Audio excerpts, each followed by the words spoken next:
Hi, everybody. Looks like we have started our live. Welcome. I am Barbara Chatelaine from Allbrands.com, and you are with me in my own personal sewing room, reporting to you on how to make essential masks and headbands for workers and civilians. I've been busy bee, and I'm sure so have you, but don't forget to make it fun, right? Because one small act of kindness can just trickle down from when you make this mask for this essential worker, whether it's in a hospital or an old folks home. If you use fun fabrics, to make it exciting for them, then the person that they're treating is going to see that. It's going to bring a smile to their face, and it all started from you. So I want to show you one that I just made. Well, I've been making a few different ones because I do make them in runs. So every little tip that I show you today, it's like I take that one step and then I repeat it 15-20 times so that I could do like 20 in a run. I've been averaging like 15 in a run. So I want to know what you think. Please tell me. This is my mask that I made. Isn't that fun? Can you hear me? So what I really like about this mask is that it brings me joy. And I think that we definitely need that now. We need joy more than anything. So if you pick fun, bold colors of fabric, that will help bring joy to the people that you're either making them for, or if you make it for yourself. Like this one is for me because I put rhinestones on it and I embroidered on it, keep on trucking. So if you want to see that, this is what I did to it. So with this mask, and I'll show you this later on in the video, but there is a wire in it which helps you form around your nose, which is great. And we'll discuss different things you can use. I ran out of elastic just like everyone else in the world, but I do hear our stores are getting it in very soon, or may have some in stock now. So I know if you get like thicker, you can cut it down. Anyway, I digress. We're going we're going ahead. The first thing I want to show you, I have my best friend is a nurse in a hospital. So I hear from her what it's like to be in the hospital and what they need. So they're getting tons and tons of donations from people like you who are amazing, who are making these masks for them. And I'm sure you're totally exhausted, but what you're doing is really, really a great thing. So, but she's saying that the masks that they wear, the N95 masks that go behind their ears, they have to wear the same mask all day and they can't take it off. So they're getting like burn here and their ears are getting really painful. Okay, so I checked some blogs and tutorials, and this isn't my idea, but I thought it was a great idea to make a headband and put a button on it for their elastic to go around. So we're going to show you that real quick with a serger. And the reason why I'm using a serger is when you're using stretchy material, a serger stitch will stretch. So there are stretch stitches in sewing machines, but it's not going to finish the edge quite as professionally as a serger, and it's not going to give you that stretch with it. So if you have a serger, that's awesome, and I hope that you use that for this tutorial. So basically what I do is, there's no like right or wrong measurement for this, but you just get some stretchy material, which we have tons at our stores at Allbrands. And I just was like, my ruler, I want it real like nice and thick with enough seam allowance on the side. So I was like, I just use this as a guide, and it's 4 inches. So if you wanted to cut them 4 inches, that's totally fine. But what I did to save time is I folded it, my material, I folded it several times, and then I cut it, and then I cut it in rows. So then whenever I had all my rows cut, then I would take the piece and run it through my serger, okay? And that's how I got this big long tube with a serger stitch. And then, and this is just a super easy, because we're trying to pump these out really fast, because this is what they need right now. I just basically was like, you know what? How does it feel on my head? So I was like kind of measuring, okay, that's the length that I need. And then I just took it and I said, oh, that looks like it's like 1/3 of my cut. So I just go 1, 2, 3. And so I was like, okay, well, this will be my length and I won't waste much material. So I know that's not like precise measurements, but sometimes we're not precise, and we just kind of measure it by putting it on, really. And I actually modified this a million times, because I put it on and I was like, you know, I think it's a little too high up on my eye, so I modified the pattern. So don't be afraid to do that, especially since we're making so many of these things. So I basically just folded it, cut it. Okay, and if you have a sewing machine, that's totally fine.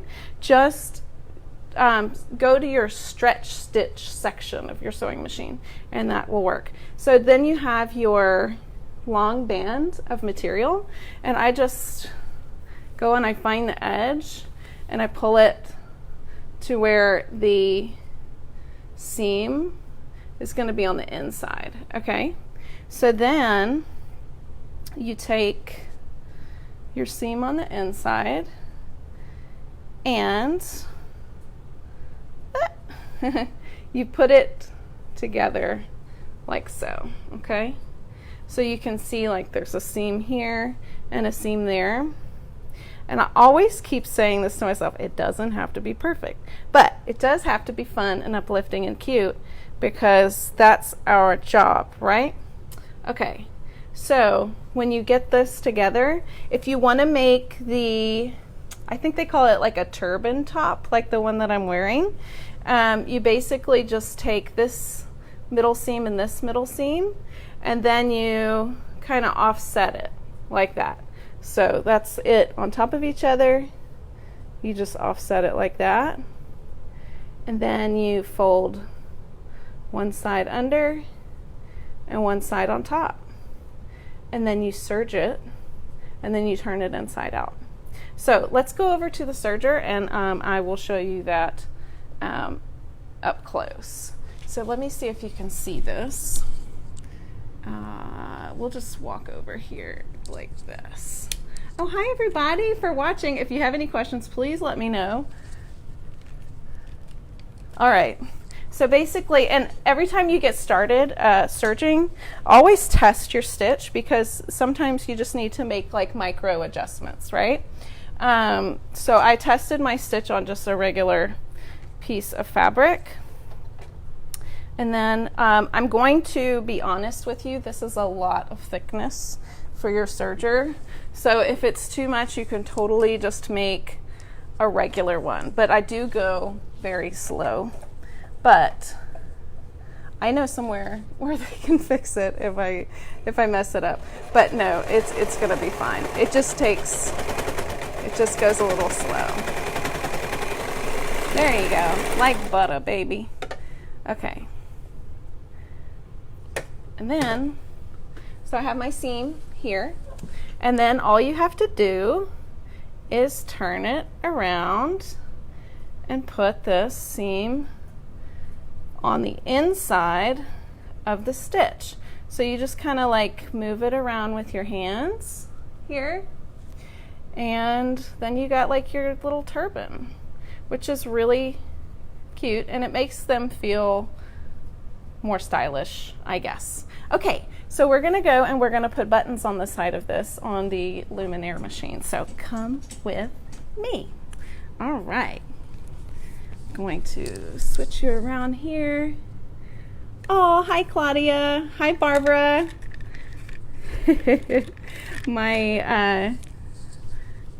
How did you get your name Barbara? Who are you named after? Because my father named me Barbara after my aunt and my grandmother, and he always said he never met a Barbara he didn't like. So, okay, so we go to our sewing machine. I'll get you a little closer here. All right, this is the Brother Luminaire, but you can use any sewing machine for this. We use what we have, okay? And I want to show you just the button sewing on foot on this machine that I really, really like. So all of you have something basically like this with your machine. It's a button sewing foot, if you can see that, okay? With this machine, it's the M foot.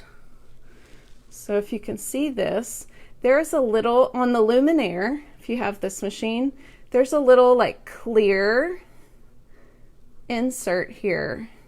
So if you move that back and forth, you can select if you want like your stitching on your button to be raised or lowered. So why is that important? I guess that's for like when you have a button that's like on a thicker material and you need more area to go in between there. So you could scoot that forward for that. So if you do have that function on your button sewing foot, please, please, please use that, okay? So I'm going to scooch forward and I'm just gonna set this on there. So you're gonna have different settings in your machine. On the Luminaire, we are going to go to, and let me get my special pen that I use for the touch screen. We're going to go to buttons, this one here, and I'm going to go to 423, which automatically drops the feed dogs on the machine. So the feed dogs are what push the fabric back,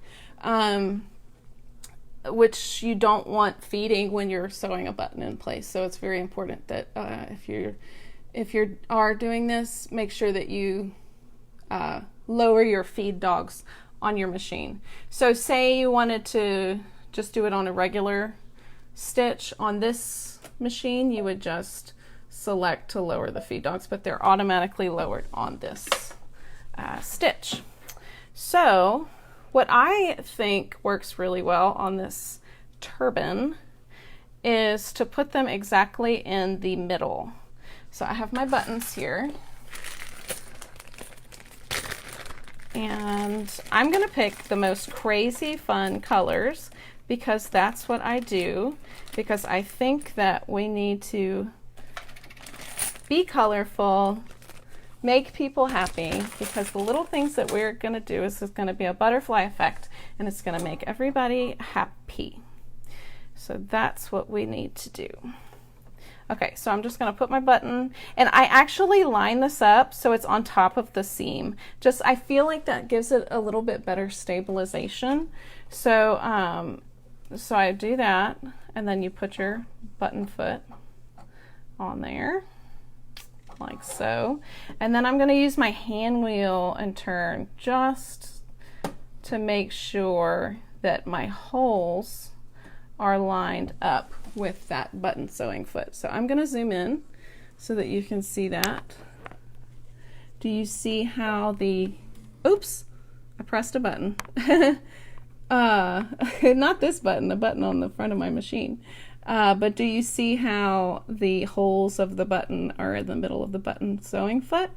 And it's getting ready to sew that down. Thanks, Felisa. I really like this machine too. This is the Brother Luminaire. It's the best Brother sewing machine on the market. So I'm very happy to be using this machine for tutorials, and it's going to a good cause, making face masks for friends and family. And I have family that work in old folks' homes, And I think that that's really important. So I want this to be really stable, and I feel like this stitch, it automatically stops too soon. So I just do it 3 times, because we need to make sure that all of these things that we're making are very washable and very wearable and durable. So I went over it 4 times because I think that's important, right? Hi, Kitty. How are you doing? All right. So, hi, Belle. Did you get your My Design pin yet? Okay, so I did one, and I'm just going to do the other, but I'll show you. That's just so super simple. If y'all want to see anything too in particular or have any questions, just let me know. So I always do it slow at first. And the good thing about these buttons that I'm using, because I didn't line it up exactly, the button will break before the needle breaks, which I liked. I didn't ruin my needle. Okay, so then I am going to take this off, and I am going to show you my finished turban, and it's that easy. So if you're like, you know what, I'm so sick of sewing masks, this is what they need. They need something like this that they can attach their the sides of their masks to the elastic, and I think that that will be. Hi, Mia. How are you? What are you working on? It's good to see you. I love that you have pink. All right, so let's go back, and we're going to do some, we're going to cut out ends, so the face mask. So I'm going to put you back up here. We're in my home studio, so just bear with me. Masks, of course, great. That is awesome. Well, that is convenient, because that's what I was just about to talk about, is masks. So I've heard some, I guess, commentary from people that there's so many different types of masks that you can make. I just set this here because I'm crazy. So hold on just a second. What? There's so many types of different masks that you can make. A lot of people are using the flat with the pleats, and you can get those done really, really quickly. But I really like this one. It's actually, the one that I'm using is a modification of the Olsen mask, which is was put out through United Health. And I'll be sure to include the link to that after this video today. But whenever I cut it out, it was way too small for my face. So one thing that you can do, oh, and I do suggest that whenever you are working on your masks, to keep yourself sane and clean, I keep everything in a laundry basket. It keeps it clean, it keeps it out of the way. I know where my runs are. You know, when I cut out, and I'll maybe have even 2 going, where it's like the ones I'm working, the ones I just finished. So that way, whenever I go back and forth from the cutting table to the machine to the ironing board, it's all in my basket, easy to go, just pick it up, and do everything in runs. Like, before I was like folding 30 layers of fabric, cutting it out with my Kai scissors, and then sewing 15 masks a night out of those 30 cuts.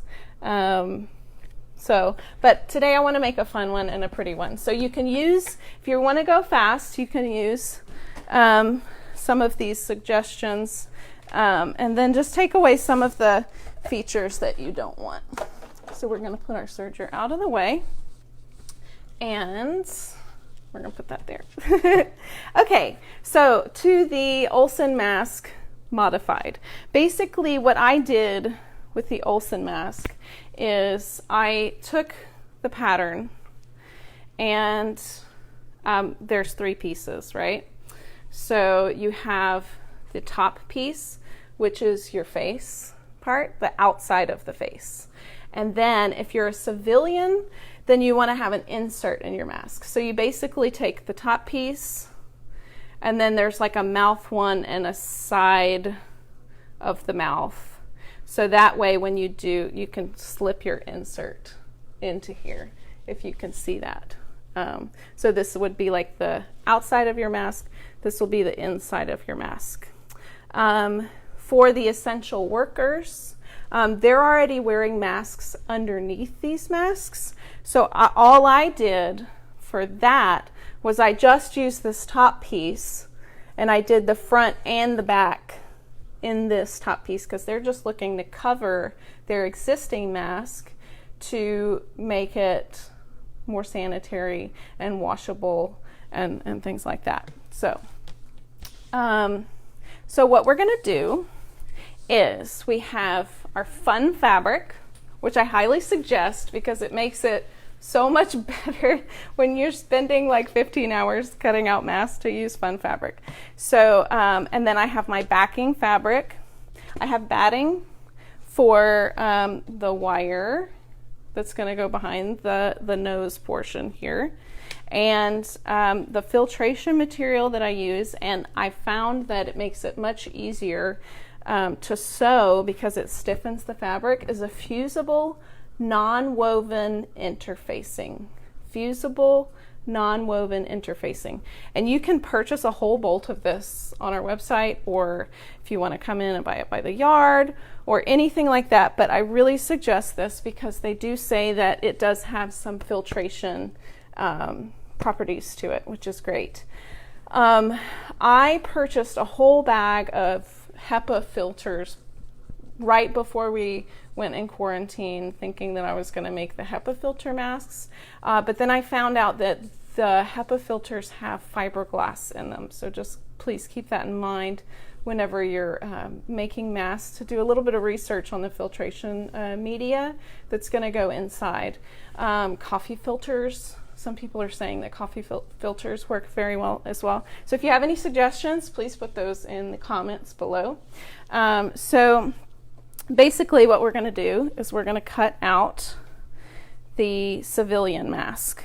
So I have my fun fabric and I have my backing fabric. So we're going to cut out the same piece on either one. So what I would normally do if I wasn't making the fun one, like with the print that's like it has to be right side up because I don't want an upside down car, I would either cut out like pieces and stack them so that they're all on top of each other, but I can't fold it like this and cut it because then I'll have an upside down car. But you can totally fold it and do multiple layers if you have like a solid material or a print that it does, like a flower print where it doesn't matter what direction it's going. Anyway, okay, so I have my piece here, and what I have is it's 4.5 inches from here to here. Whoa. From here to here it's 4.5 inches, and then it's 7.5 inches from here to here. So so if you want to use that as like a guide, but I'll be posting the Olsen mask in the tutorial as well. So we're going to we're going to cut out one piece, and we're going to try to waste as little fabric as possible if we can, but you know, sometimes that's unavoidable. So I always kind of try to pre-plan, like, okay, I'm going to put this one here, and it ends like right there, and then I'm going to use this next one like right here, and then maybe I'll cut out my side here, just like to use as little material, waste as little material as possible. But you want to know something? Life is short, so it's okay. It's okay if it's not perfect. So you can cut it out with scissors, or if you have a rotary cutter, which I usually have up here somewhere, and I don't know where it went. It fell maybe behind my table. Anyway, you could use the rotary cutter too if you feel comfortable with that. I don't want to go to the hospital today, so I'm using scissors because scissors are way safer then rotary cutters can be quite dangerous. So I'm just going to cut out the piece 1. Okay, and then I'm just using the same, but I want it to be on the, because I want my cars to be pretty, right?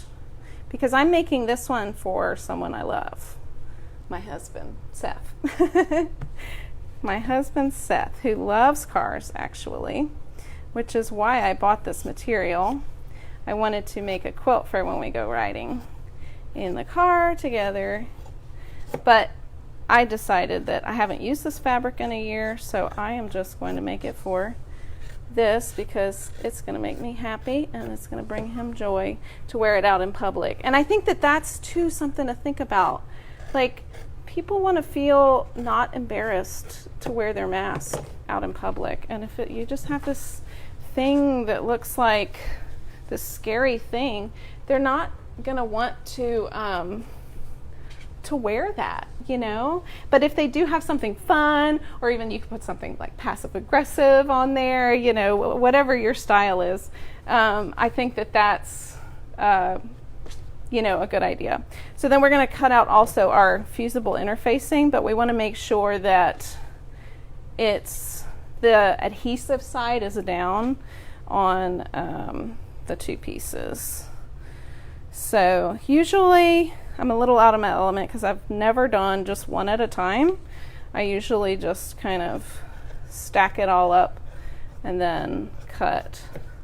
So this is new for me, but just bear with me because it's going to be so cute when it comes out. And this doesn't have to be perfect, like I said a million times. It just has to be fun and colorful and putting love and care into it. Okay, so we have our fusible interfacing cut out. Cut it out, Barbara. Cut it out.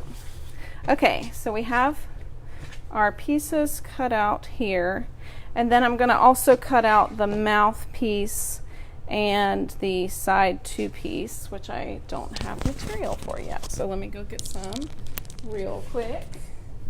Here we go. So I'll just make this one out of this fun yellow. Do y'all like this?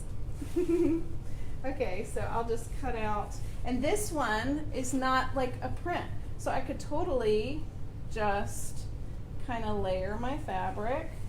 If I was going to do a million of these, I would take this whole piece and fold it into a million folds and just cut it.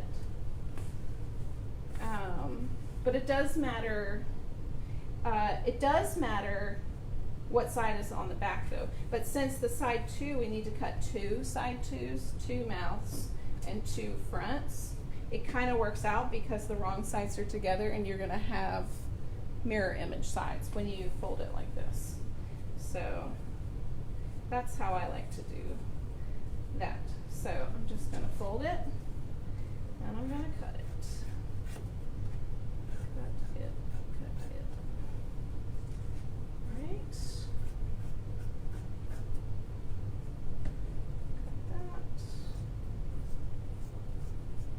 Okay. And then I'm going to fold this piece. Here is fine. And I'm going to cut the inside mouth part.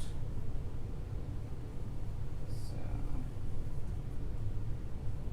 cut that.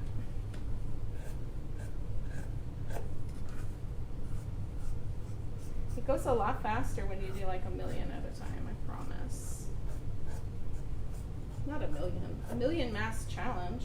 Hey, post in the comments how many y'all have made so far, because I am just in awe of all of you and how hard you're working, and I am so inspired. I think that we have a great community. Okay, so just to evaluate, we have fusible interfacing. It's going to go the adhesive side down on this side. Oh, and I cut it upside down, of course, but that's okay. it'll still work.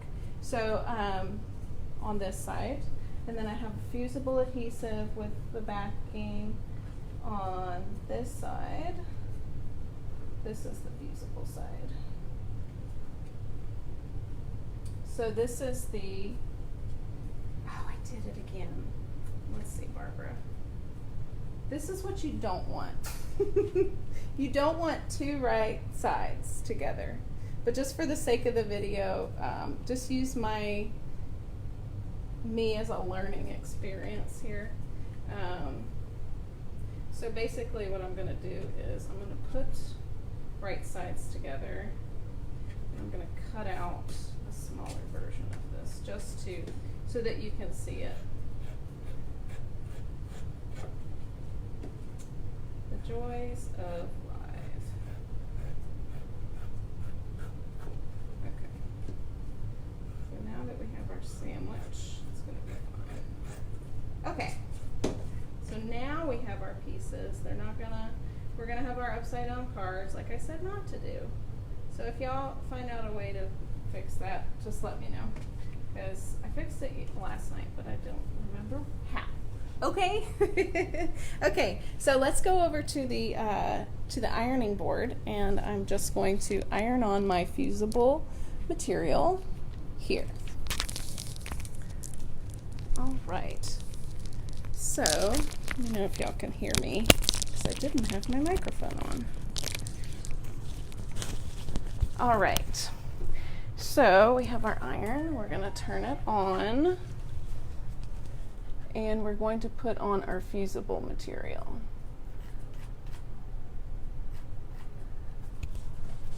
Okay, let me know if y'all can hear me, okay? So I'm going to take my pattern pieces and I'm going to put them away. And I'm going to iron everything because ironing is very important. I promise. Ironing is just as important as sewing because it finishes your fabric. It makes everything flat so that when you do go to the sewing machine, it's going to just sew so much easier. One thing that I really suggest to get out right now is if you do have pinking shears, this is a very valuable tool to have. So I just keep those up there. All right, so we're waiting for our iron to heat up because it turned off. So I'm going to go ahead and I'm going to take this piece of material and I'm going to fold it under and 1/4 inch seam it on my machine. So let's go over to the machine while we're waiting for the iron, and I'll show you how to do that real quick. So let's see here. All right, down you go. Okay, so one woman studio. I'm the actor, the director, and the screenplay writer. Okay, so we're gonna lift our foot up and we're gonna bring out our most favorite friend, our 1/4 inch quilting foot with guide. So you got to make sure that you're in the center needle position when you use this foot, and the side of the material will just run right along the edge. So I'm going to go ahead and fold these over and stitch a 1/4 inch seam around, just real quick. So we're going to go to the front and pick our straight stitch, and we're going to fold this over just a little bit over a 1/4 inch on our inside pieces. So the mouth 1 and mouth 2, and then the side 1, side 2. So we're just going to fold those over, wrong sides together. And I do everything, since I've been doing it in runs, I just do everything one after another. So I'll do 15 mouths at one time, 15 sides at one time, and 15 faces at one time. And really, it's so much easier when you do it like that because you're really compartmentalizing in your mind, which is important. So you're going to take your longer piece of the side So if you can think of it, it's like going right here on the inside of your face, and you're just gonna fold that in and stitch it. You could also use your serger, but we're making a pretty mask today, so we're gonna fold it under. This is our civilian mask, but I've been using my serger a lot on the non-civilian masks. So we're just gonna get all 4 of those little pieces stitched and trim our threads. And on these, you don't necessarily have to back stitch because you're gonna have a 1/4 inch seam allowance over it again later, so don't worry about that. Okay, so now we're ready to iron. I had to heat it up, and I'm gonna lift you up. Hi, Reen, how are you? I hope my masks are half as good as yours, because I loved yours. And you know what, I think, Reen, you really inspired me, because the mask that you made for your husband that had the bears on it, I was like, yes, he's gonna wear that out in public and feel confident about it. So if you haven't seen yet, this is my mask. So I love cars, I love cute things, I love colorful stuff. I love this yellow color, if you haven't noticed. This is gonna make me feel confident out in public wearing a mask. So, you know, when life hands you lemons, you make lemonade, and you sure look cute doing it too, right? So we're just gonna iron everything down real quick, because that is half the battle. And if I haven't told y'all yet, I love this stuff. It's called Pineapple Grove by Flatter, and it's like a flattening, starch-free flattening spray, and it stays in the fabric even after you wash it. So let's talk a little bit about washing real quick while I'm ironing on my fusible interfacing to the back. What I've been doing is also, irons get very hot. This iron, the Laura Star, kills 99.9% of bacteria and fungus and all of those nasty things. It hasn't been proven yet to kill coronavirus, but they're actually doing tests on that to see if it does have what it takes to kill that. But it is sanitizing my project right now. One thing that I really suggest whenever you do finish and you're bagging up, let me just show you what I have here. This is what I use for whenever I'm making them for essential workers. What I do is I always Lysol the inside of my what is this thing called? A laundry basket? It's been a long week. I Lysol this before I start putting my projects in it. That way, if I'm moving it around the room, it's not like touching the floor where the animals walked or anything like that. I also, whenever I'm getting ready to put it, I put it in the washing machine, and then I run it on the hottest setting that I have. And you can use Pine Sol in your washing machine. So if you see on the back, and this is actually what my nurse friend suggested that I use. She cleans her scrubs with Pine Sol, and a lot of people have it in their homes, but it kills 99.9% of bacteria. And then whenever you're transferring it from the washing machine to the dryer, you put on latex gloves, okay? Because you don't want to, like, you just washed it, it's like fresh and clean. You don't want to potentially, you know, put more bacteria on there. So you put gloves on, you put it in the dryer, and then when it's done drying, you put gloves on, you take Ziploc bags, and then you bag each one in a Ziploc bag, and you can label like who it's for and the date that it's sanitized on there. So that's what I've been doing before I give them to my friends and family who work in old folks homes and hospitals. So and also friends. And so another thing that I've been doing is I my neighbor across the street, her daughter is a ER nurse. So I went and I didn't bring them to her house. I put them in her mailbox. So, and I sprayed the bag before I put them in the mailbox. So it was totally, totally clean. So I hope that that was helpful, because that's what I've been doing. Because the last thing that we want to do in making these masks is just spread more potential germs, viruses, bacterias. So, let's see. Where's my other inside piece? That's okay.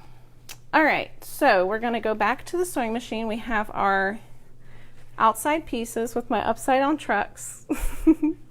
This one's going to go this way. So the modification that I did is that I made the dip here much steeper, because the wire that I'm using, I felt like it worked better with a steeper nose, and it wasn't like getting into my eyes or on my glasses. Okay, so we're going to go back to the sewing machine here. I'm going to switch you around. Okay, somebody asked what kind of iron is that? That is a Laura Star ironing system. It's actually a vacuum board.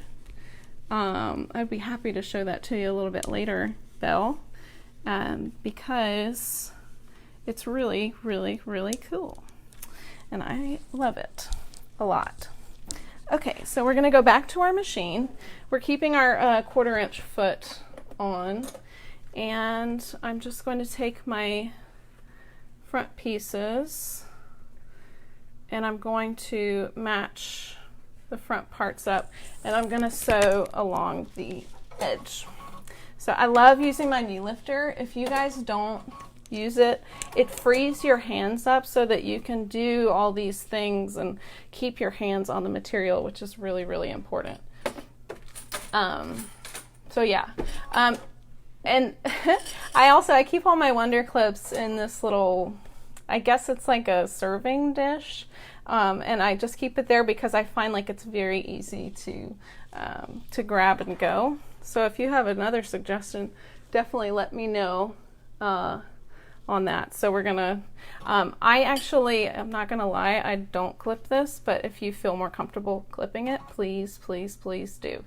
So I'm going to switch to black thread. And I have another suggestion.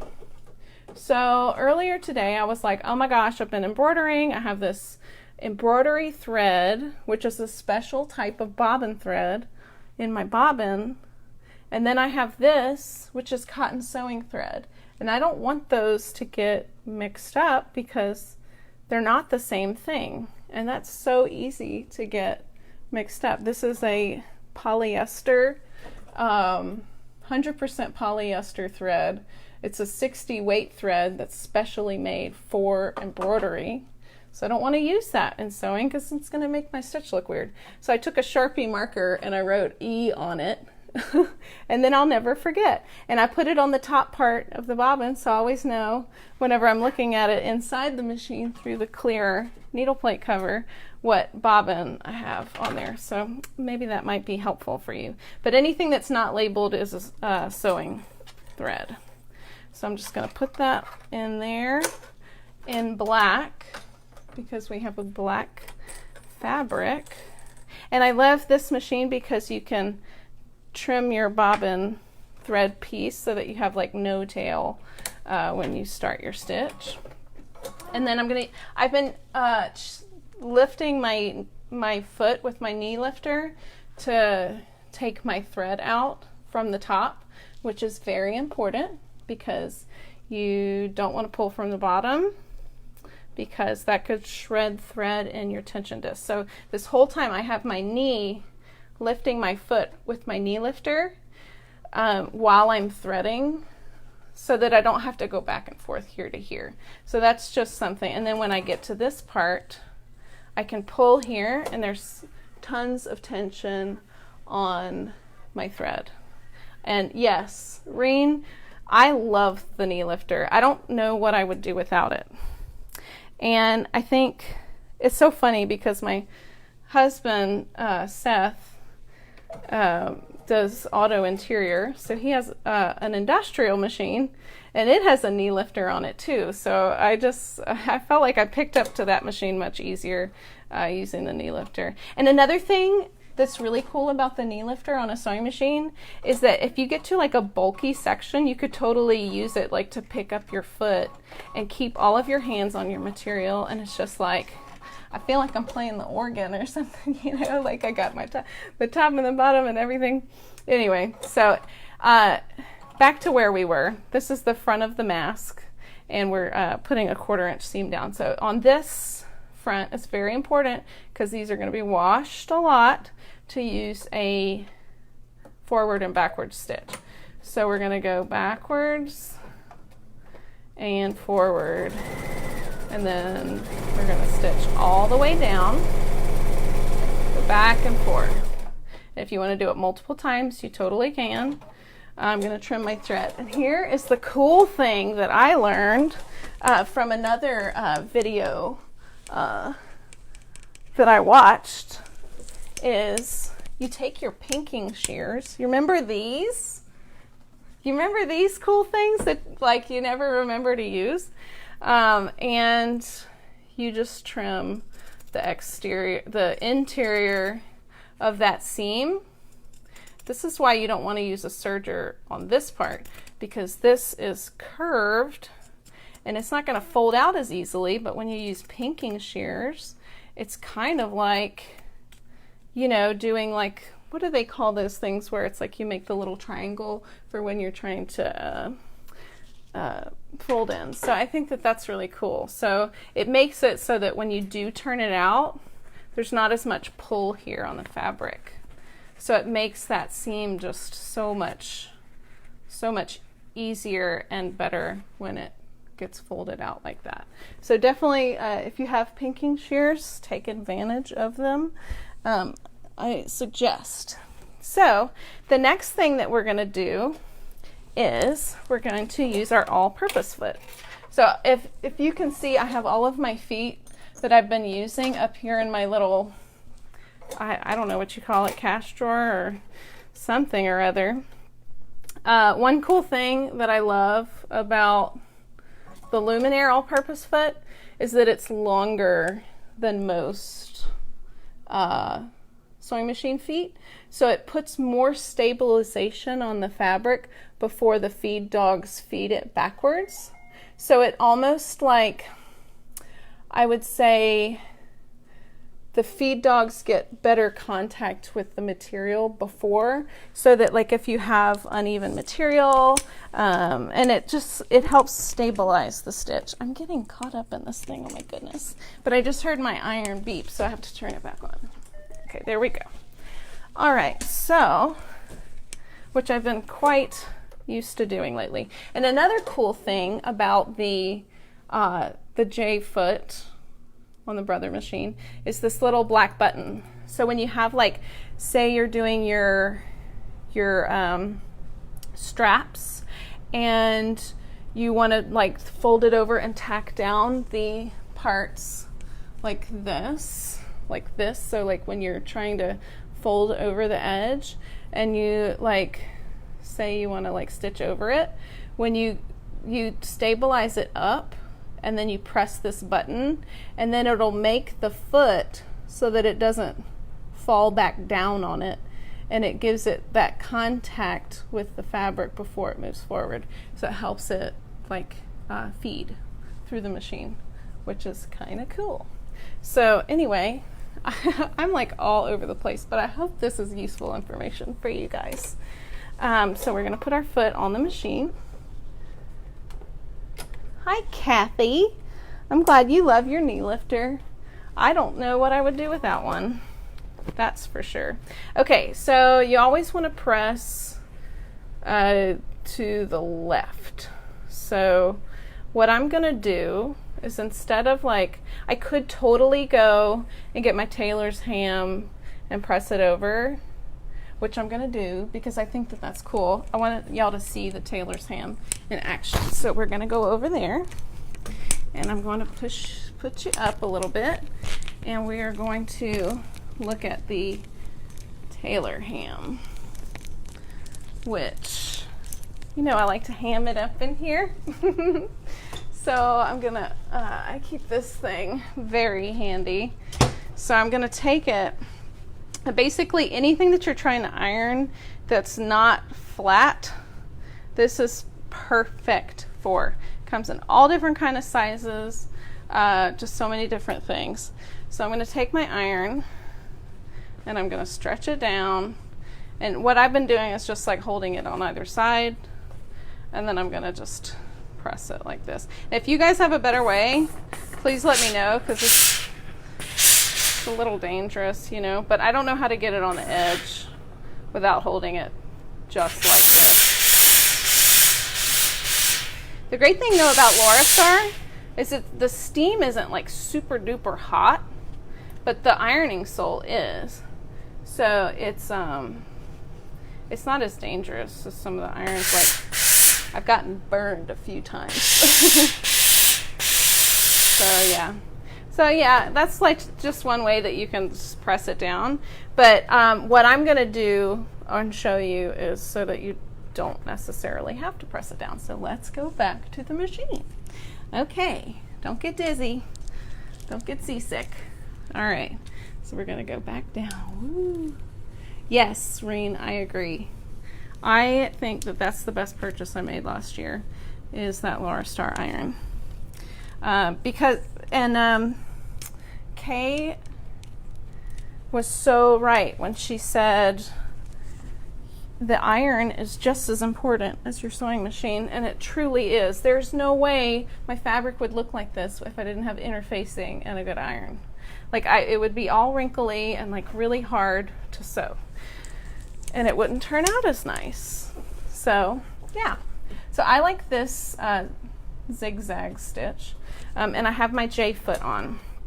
So what I'm gonna do to just reinforce the front, because I found that whenever I made a few of these, my seam would open right here, which you don't want that to be open on the front of your mask. So you take your zigzag and stitch down that middle seam and stitch it down so that it stitches this down to the left. Cool, huh? I thought that that was pretty cool. Pretty neat idea. So I'm gonna put this under there, and it's a little hard to see, but there's, and maybe on your foot you have this, but there's a little line in the middle, and I use that to follow the inner seam, and it makes it so the zigzag is perfectly down the middle. Or you could use your lasers on your laser machine, which is fun too. I guess we can show that in a different video, but there's a laser that will project on your material as you're sewing. But since that foot is so handy dandy, I don't need to pull out my lasers right now. Don't make me get my lasers. That's what I need to tell my next mask. Don't make me get my lasers out, right? Tina, the one that I purchased was $1,999, I think is the retail price. There's 3 different versions. There's a red, a white, and a black Laurastar iron, and it's like $1,000, $2,000, and then $24.99. But if you think about how important an ironing system is and how much you spend on a sewing machine, it's really not that big of an investment, in my opinion, for the benefit that it brings. So I'm just putting my zigzag stitch down the middle, and I always try to keep it formed, and I don't try to bunch it up flat, because then you're going to get a bunch of little wrinkles in there, and you don't want that. So we're just going to do our zigzag stitch, and I'm kind of holding it like this, like just let it do its thing, you know, that's my motto. I'm going to let it do its thing, and I'm going to trim my thread. And this machine, you can also make it automatic to trim when you do your backstitch trim and lift your foot all at the same time. But I love my knee lifter, so I'm just so used to using that. So if you can see, this is our zigzag. that we put on the front of that. If you can see that zigzag, that's really going to hold down that. Tina, yes, the ironing board is included, and I will definitely show you guys that in this video because I am in love with this ironing board. So I did my zigzag stitch, and then do you see it's holding my seam allowance all down to the left? So that is so great, right? I love that. So then I'm gonna take my inner mouth and the sides together, and then I'm going to stitch the inner mouth right sides together with my 1/4 inch foot. So that one is, oh, I forgot a step. Okay, if you want to make it look really fancy and profesh on the front, I love that word, profesh. We're gonna make it look so profesh. Go to your straight stitch with your zipper foot. This is an I foot, and I love this foot. And you want to know why? Because you can get right along the edge of something right here. So I'm going to take this foot and I'm going to use it to get right up along that edge and when you're in like your center needle position, and then it'll just like ride all along that edge. And you know what else is really cool with this foot? Because you have like this little indentation here to show you like what I just did, like for top stitching is awesome. Then you have like the side of it too, which I'll show you later, like when we make our what do you call it? Our wire piece that goes like along the edge of this higher part, and then you could just move your needle over more to the right or left, but it connects on either side, so you can put it on the right hand side, and then the center needle position, it will be here, and then if you attach it to the left hand side, the center needle position is there, and you can modify it if you need to, but yeah, definitely just use straight stitch with this foot because otherwise you might need to get a new needle. All right, so we're just going to stitch right down the front. And this is just a top stitch, so it's not imperative that we back stitch, but I do love lock stitch. It just seals it in place. And I think that that's a great stitch to use. So we're gonna do it on both sides because I think that's gonna be so pretty. So one, trim, lift with your thing. See how the knee lifter is so great? Because I have my hands here and I'm already doing my next portion of my design, right? So we're gonna get right up along the edge. And what do y'all think about this? Manufacturing in the USA, right? Right from our own sewing rooms. I think that this is the start of something really great. So now it's like, it looks really nice. Here's where you can actually put it on your face and check to see, okay, like, yeah, I like the fit of this. This is gonna work. Like, this is where I made my modification the first time. So the Olsen pattern I felt like didn't have as much of a good enough dip here. So I just basically modified my pattern piece and I just made it more of a curve there, which is really cool. Okay, so we're gonna put on our 1/4 inch quilting foot with guide, and I don't think it should be called a quilting foot. I use it for everything. Everything. We're going to take our inner mouth piece, put it right sides together, and we're definitely going to back stitch on this one. So we're going to go forward, backward, and stitch. And if you really want to make this nice, I would definitely switch from black to white thread.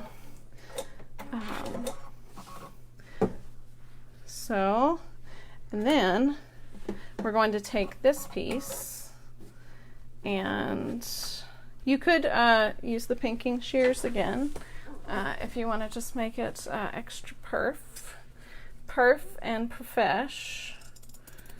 You can use that to get some of the bulk out of there and help it turn. I really think that that's every little bit counts, especially when you're making something for like this. Since this one's for Seth, I want it to be really nice, you know. I want him to feel good wearing it. I'm like, oh, where did you get your mask? Oh, my wife made it, or oh, I made it, you know. Yep. I think that that's the goal. Okay, so you're going to take your front piece and your inner mouth, and you're going to put them together, right sides together, okay?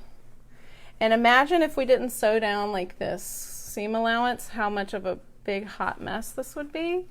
So I just kind of form it together, and then I put a Wonder Clip on it, and I just tack it down like real quick, just like so I don't have to pin it, and because like it makes my life easier.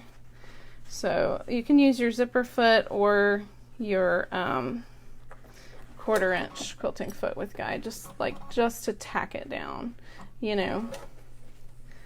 So we're gonna do that, and then when I get to the top of the nose, the needle's down, I turn the fabric, and I'm not doing a 1/4 inch, I'm just like stitching it down, just that's probably like 1/8 of an inch seam allowance, just to like keep it in place.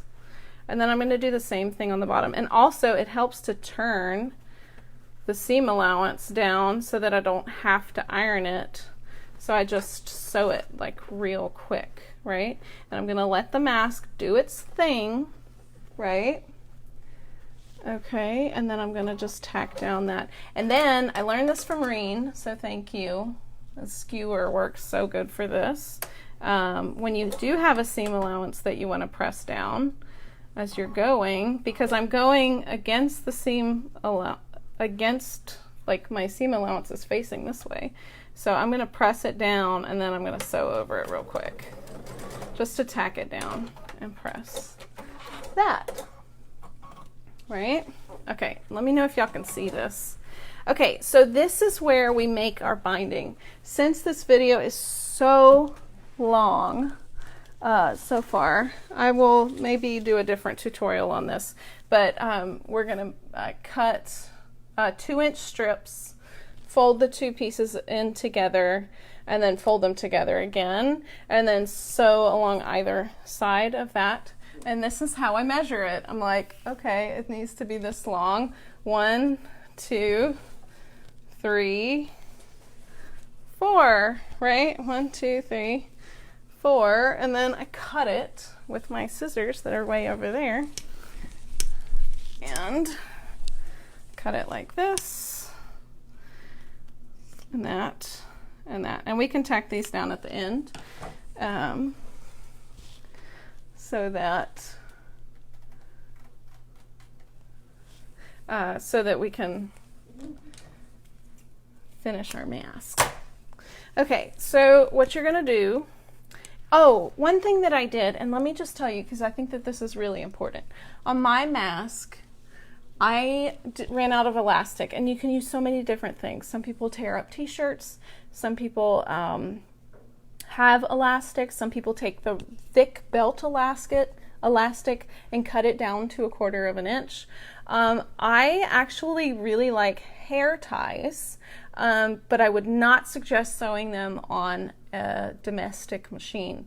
I have an industrial machine, and if you'd like to see it in another video, I would love to show it to you. It's a Conso 206 RB5, and it's for sewing upholstery, leather, like very, very thick material. So I had these hair rubber bands. I just cut them where it's like welded together, and I sewed over it with my industrial machine, and that allowed me, and I just feel like it feels good around your ears. You can also hand sew these down, because the flat elastic I find really gives you that burn behind your ear, and this one, since it's like curved, It's nice. So if you have any other suggestions, please write those in the comments. But that's what I've seen so far for people to use. So we're just going to do one with straps. So you could attach any type of elastic like this similar way. So I would take the ends of my piece and just like put these down where I think they should go. And one trick is, okay, so I know this is my top and this is my bottom. So I know that I don't want I want them to kind of like angle upwards, right? So that it pulls the mask back and up, because it's going to be tied like around this part of your head, right? So, and they really, I think essential workers are really preferring this, the straps, because their ears are hurting. So you can make them this.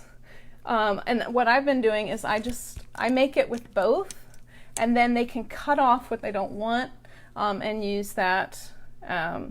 So yeah, I love this. See, this just made me happy. Like, put something fun on it. I embroidered "Keep on Truckin'" on the front, and I think it's so important to make these uplifting looking, so that it will bring happiness and joy, because that is infectious, and it's what we need right now, right? Okay, so if I want it to angle up, what am I going to do? I'm not going to do it that way. I'm going to kind of put it this way. And I know I have a 1/4 inch seam allowance coming up here at the top, so I'm definitely going to angle it like a little bit down, clip it, and I just eyeball this, y'all. Imagine like how big someone's ear might be. Not everybody's ears are the same size, right? But I just put it like at a little bit of an angle, and I clip it. And I do use stabilizer whenever I use do the elastic, just because I feel like it gets better like traction on there. So I'm going to put that on there, and then I'm going to take my side piece. I'm going to find the one that belongs, which is this one, and I'm going to put it down there, and then I'm going to sew over it. Now here's a good spot for your walking foot.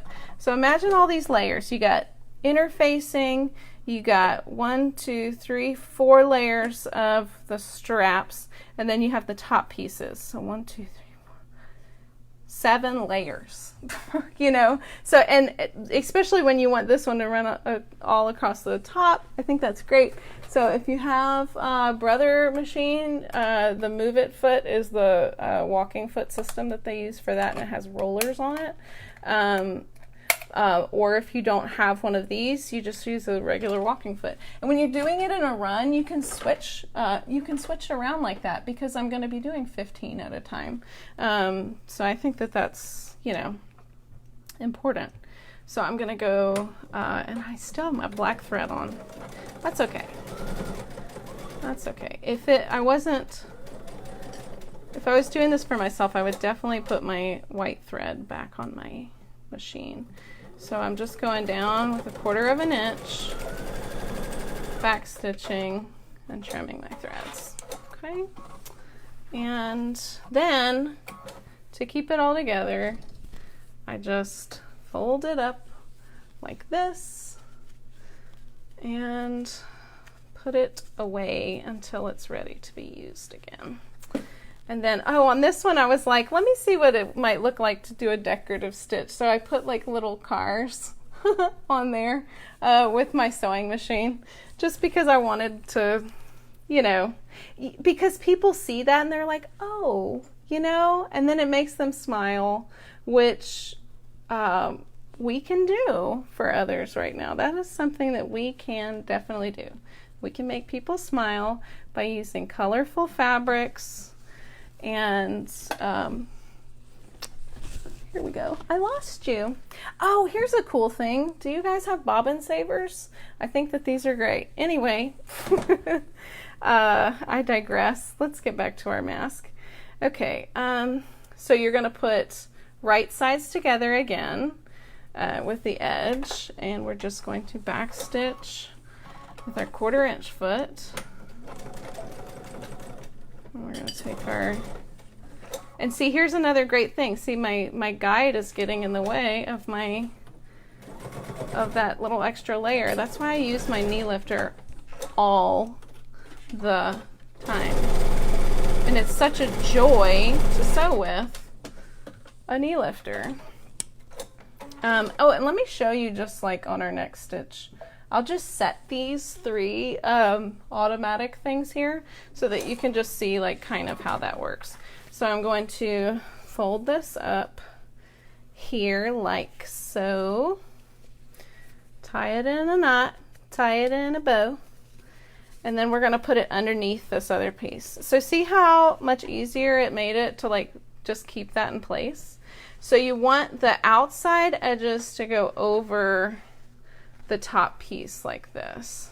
So on the inside, put your outer layer, the side mouth piece over the top, and then clip it. We're gonna clip it. All right, and then we're gonna clip it on the bottom. Here is where I used my serger along the edge of this. And that one didn't line up. Oops. That's probably because I had to recut it because I cut it out wrong. That's okay. You live and you learn.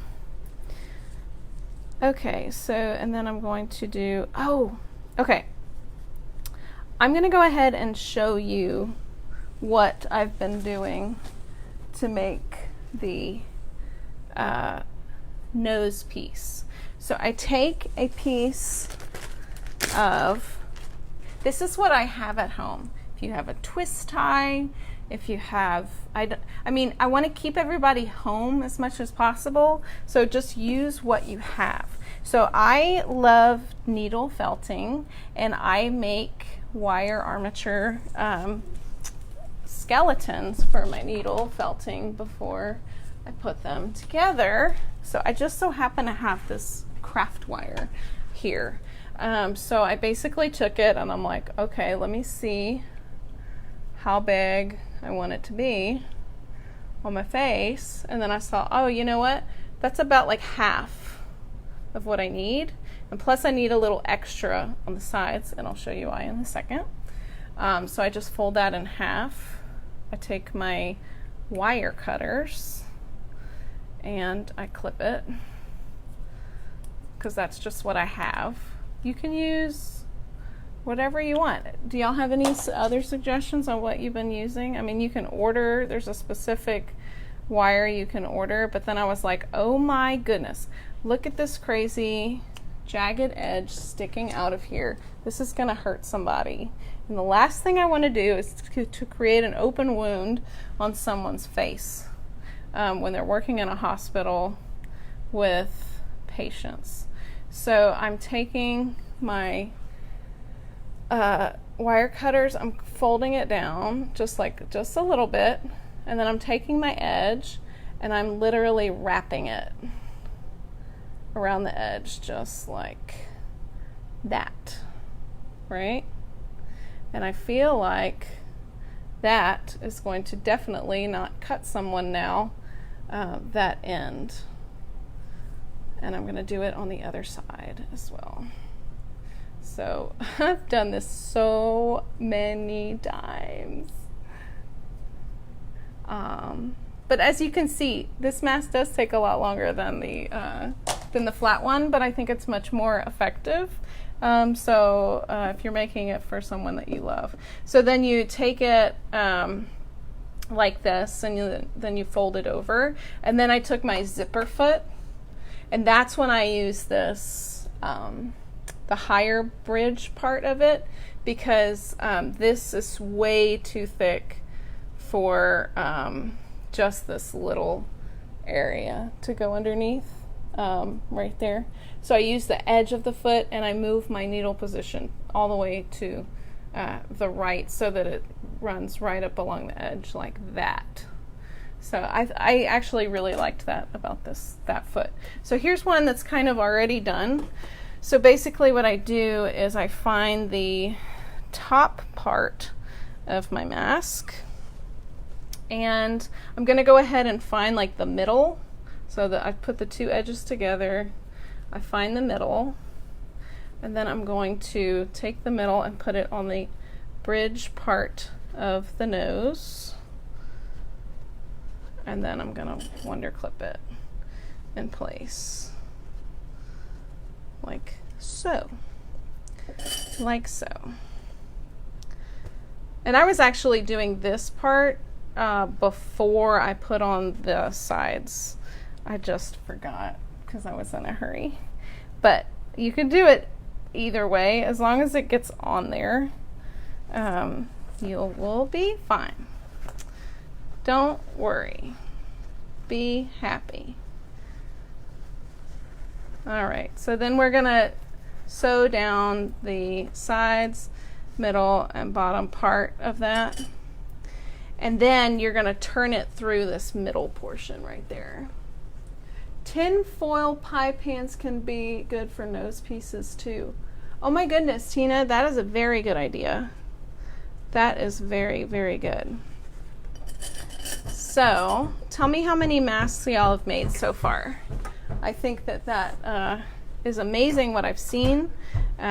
So we're going to, I've seen friends of mine posting with stacks and stacks and stacks of masks. So I'm just going to 1/4 inch like the whole way down, and I'm going to be definitely sure to back stitch here. Oops. Oh, I set my automatic thing, that's why. Okay, so I'm going to put my foot down. Don't make me put my foot down. And then I'm going to back stitch, and then I'm going to forward stitch. Nope. Okay, I'm going to put my foot down.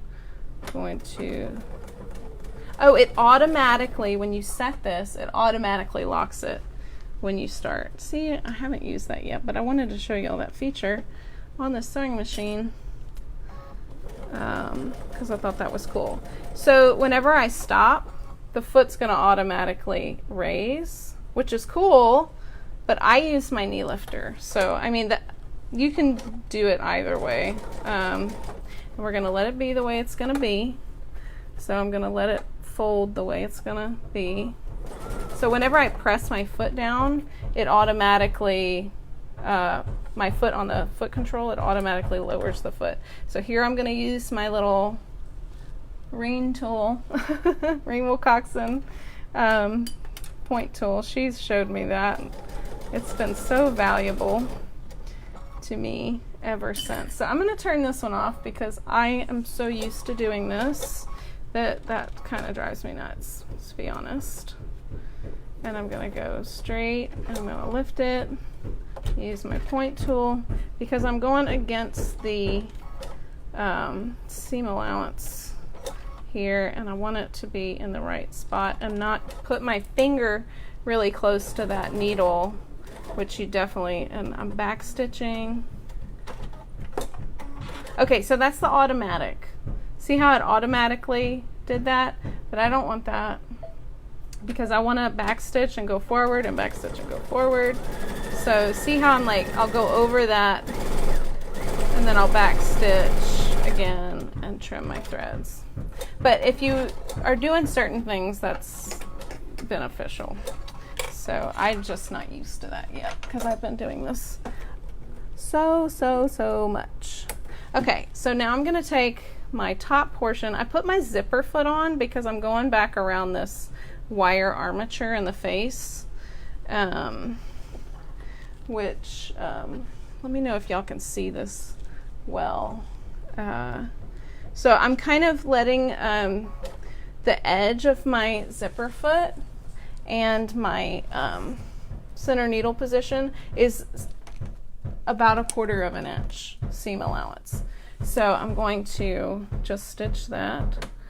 I'm going to back stitch, go forward.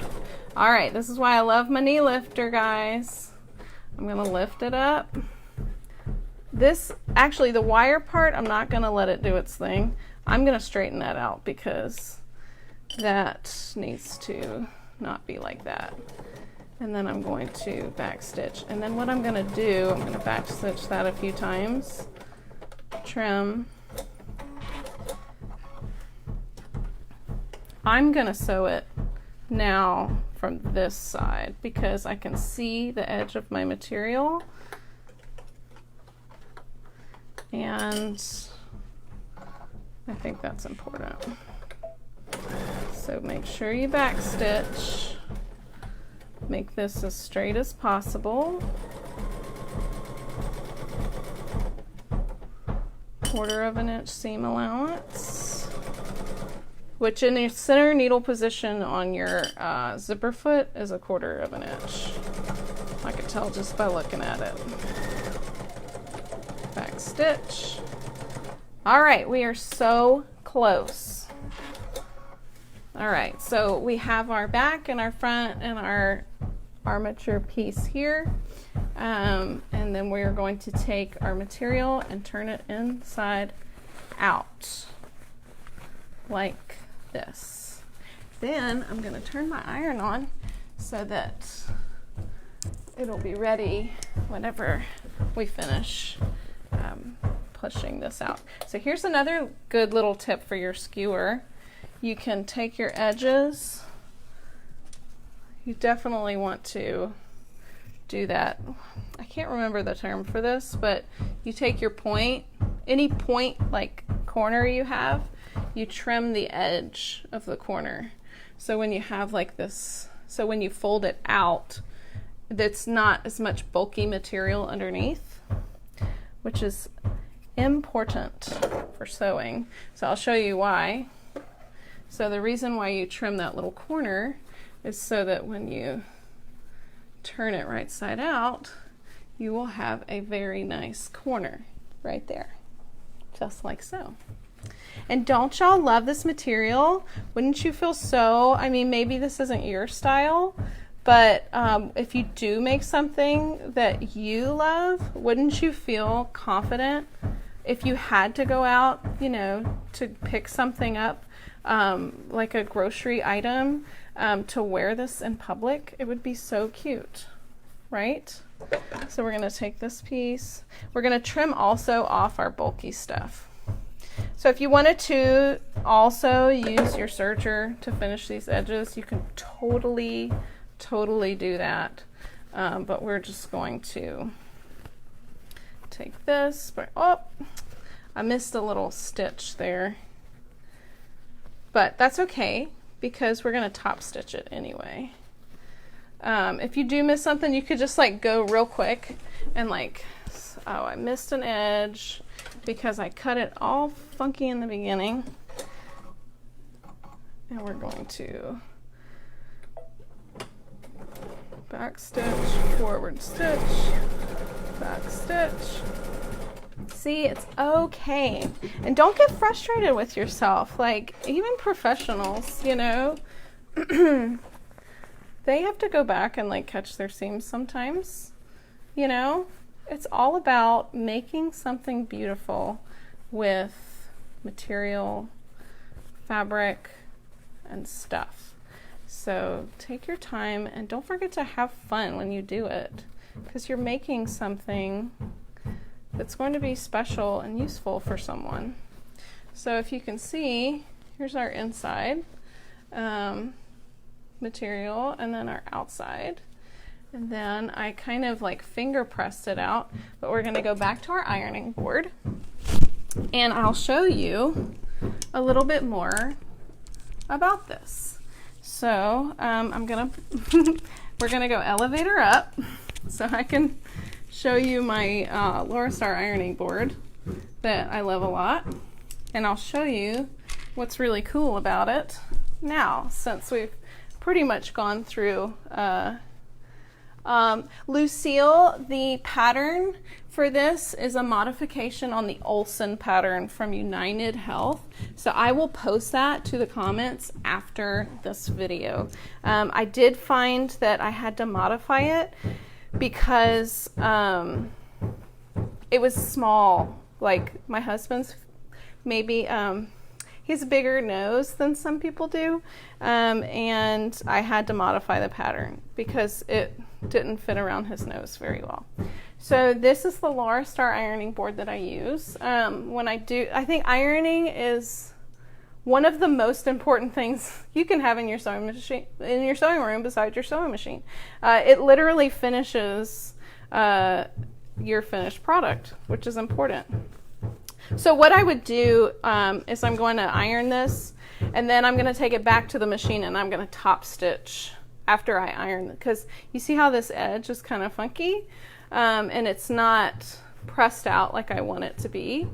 So steam and heat steam heat is what's going to get us there, right?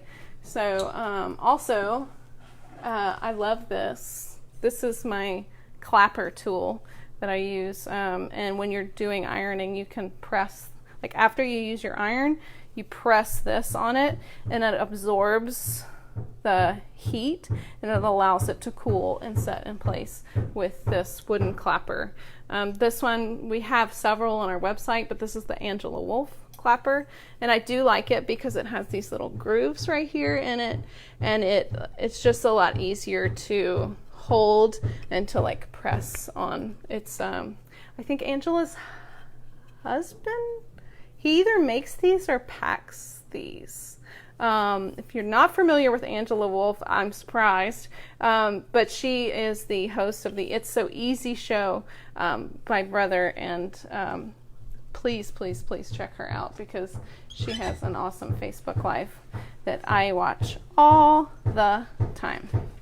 And she's so fun. Oh, and I have something for her. So I was thinking about this today earlier when I was drinking my coffee. So I think it's important for us to remember to make today beautiful. So we're so lucky to have a hobby that allows us to make beautiful things in a time where we are essential to people as well. So this is our time to shine. So I'm definitely a fan of making today beautiful.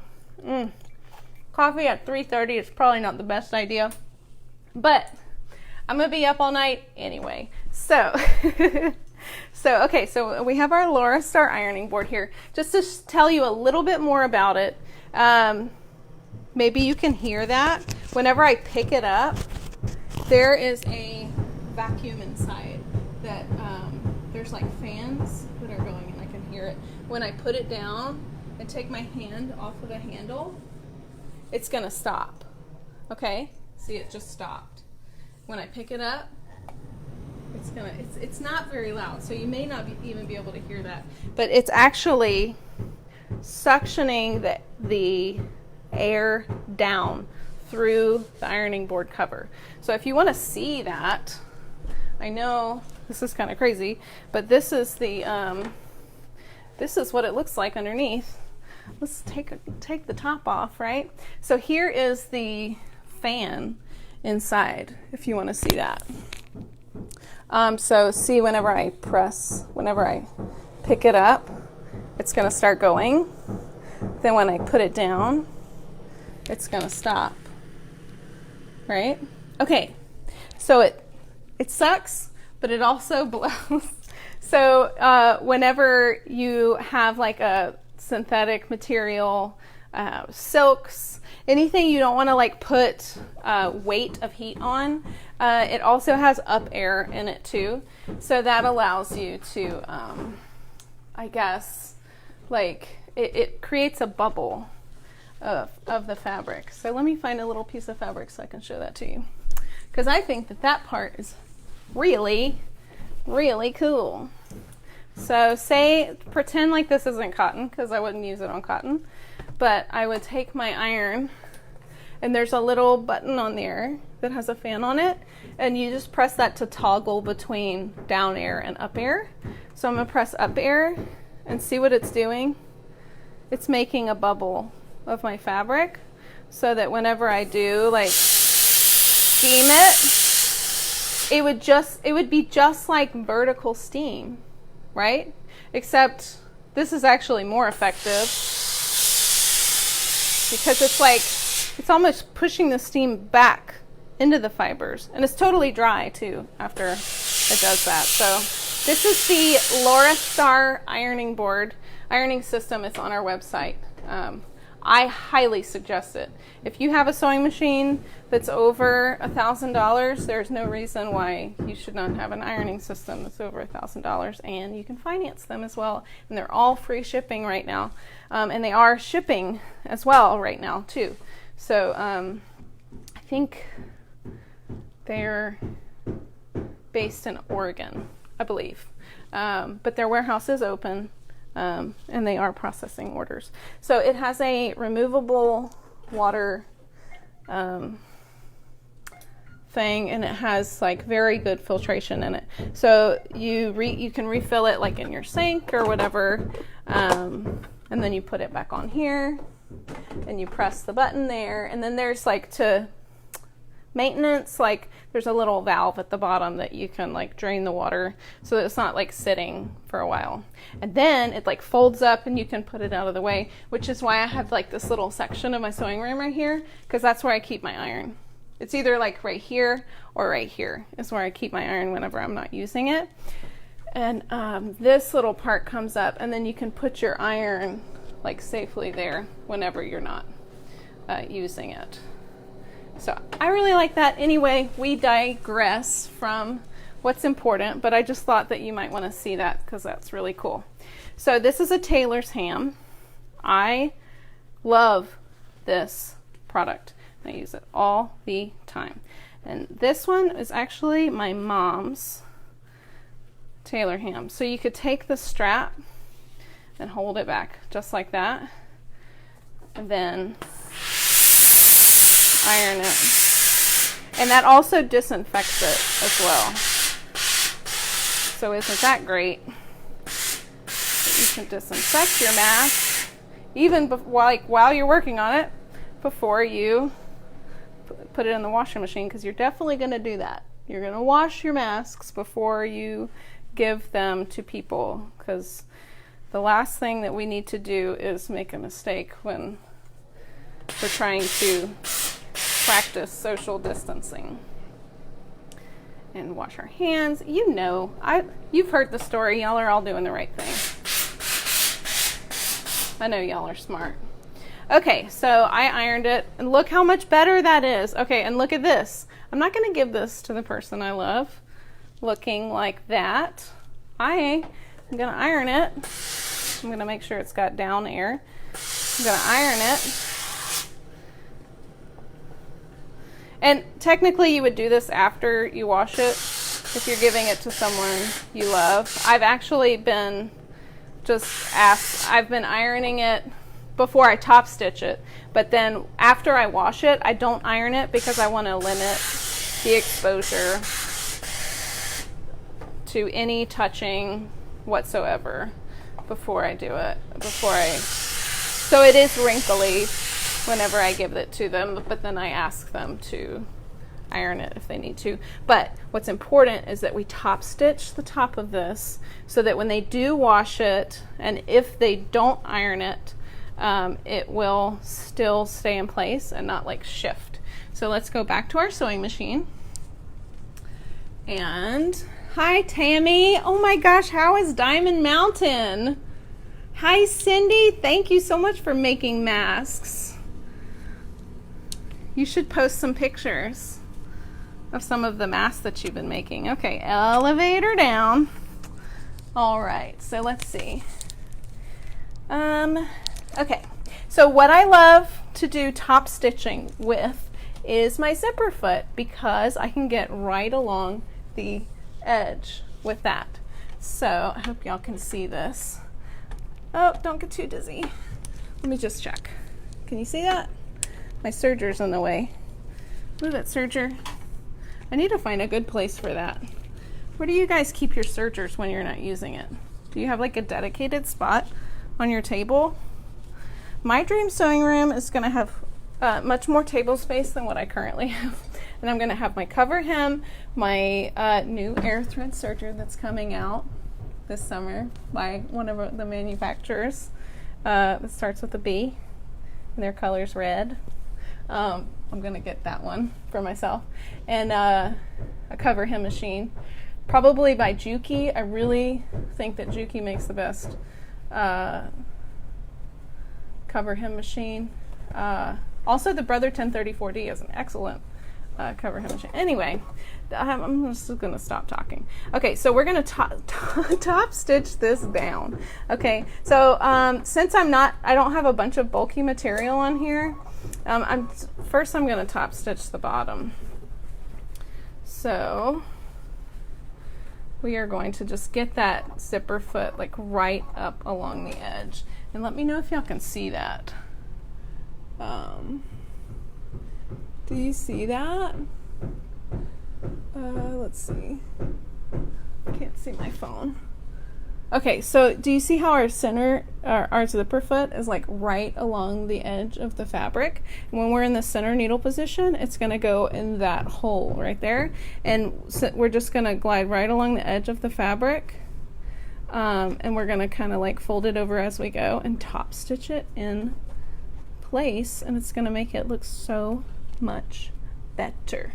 So I'll try to hold the camera like this so that you can see. I'm going to do my lock stitch first whenever I do top stitching, because I feel like going back and forth just looks funky on the sewing machine. I've seen a lot of that, and it's totally fine if you're in a hurry making some masks to do the top stitching back and forth. I just think when you're doing the top stitching, it looks so much better to use it's so hard to one-handed sew, right? To use the lock stitch instead. So we're just right along, one-handed sewing Barb. Superwoman. Okay. Oh, that's just so terrible. You know, you get the point. So then you lock stitch it in place. And then, you know what I'm gonna do? I'm just gonna top stitch it all the way across. And here's where we use our little stiletto to go underneath there. So I'm going to put you back here because I need both hands to sew with. So I'm going to push my material with my stiletto, my wooden skewer that we use for shish kebabs. Works really well. And they're so cheap that you just buy a whole pack and you put like 20 of them in your sewing room and you never lose one. But it is nice to get one of the professional looking ones that's like really, really nice. We do have those as well, but these work just fine. No difference really, except the other ones just look better. Okay, so we're gonna let it do what it's gonna do. So if it's gonna wanna be shaped that way, we're gonna let it be shaped that way when we sew it. Okay, so I'm going to go right along the edge, and now I'm using the edge of my foot to top stitch around that wire, because you remember that piece that we folded and wrapped around was quite bulky.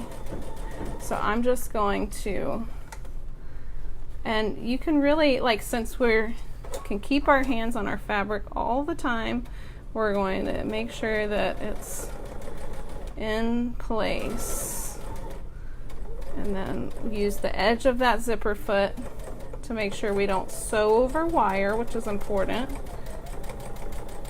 Use my knee lifter. I'm ending in my needle down position, which is the automatic function on this machine. Pivot, knee lift, down.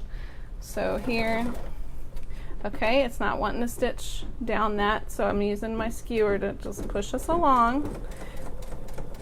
And that's one thing I was telling y'all about the J foot being longer. It's important because it pushes that front fabric down sooner so that the feed dogs can catch it in time. So with this foot, you don't want that feature necessarily, but yeah. And this is it, y'all. This is our mask, and I really hope that you enjoyed this. I want to tell y'all we're going to be back on Thursday, and I know that this was more of a sewing video, and if you're like, oh my gosh, I'm so tired of sewing masks, I want to watch something fun like embroidery, we're getting ready for Easter on Thursday. Easter's on Sunday, but we're getting ready on Thursday at 3:30.